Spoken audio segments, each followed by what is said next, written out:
مولاي صل وسلم دائما ابدا. السلام علیکم میرے عزیز ساتھیوں، آج میں آپ لوگوں کو شب معراج کے بارے میں کچھ بتانا چاہوں گی۔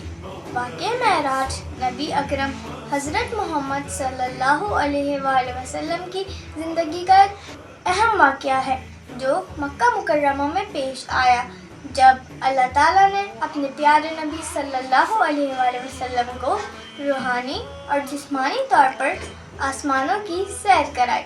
اس واقعے کو قرآن مجید کی سورہ بنی اسرائیل اور مختلف احادیث میں بھی بیان کیا گیا ہے کہ اللہ تعالیٰ نے اپنے پیارے نبی صلی اللہ علیہ وآلہ وسلم کو اپنی قدرت کا مظاہرہ دکھانے کے لیے معراج کا عظیم سفر عطا کیا۔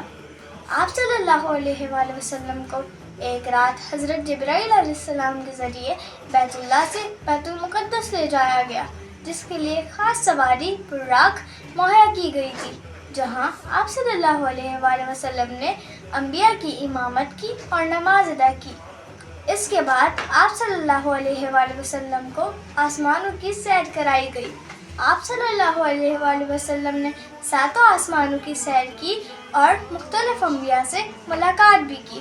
پہلے آسمان پر حضرت آدم علیہ السلام سے، دوسرے آسمان پر حضرت عیسیٰ اور حضرت یحییٰ علیہ السلام سے، تیسرے آسمان پر حضرت یوسف علیہ السلام سے، چوتھے آسمان پر حضرت ادریس علیہ السلام سے، 5ویں آسمان پر حضرت ہارون علیہ السلام سے، 6ٹھے آسمان پر حضرت موسیٰ علیہ السلام سے اور 7ویں آسمان پر حضرت ابراہیم علیہ السلام سے ملاقات۔ 7 آسمانوں کے بعد آپ صلی اللہ علیہ وآلہ وسلم کو سدرۃ المنتہا تک لے جایا گیا، جہاں اللہ تعالیٰ نے آپ صلی اللہ علیہ وآلہ وسلم سے براہ راست گفتگو کی۔ سبحان اللہ!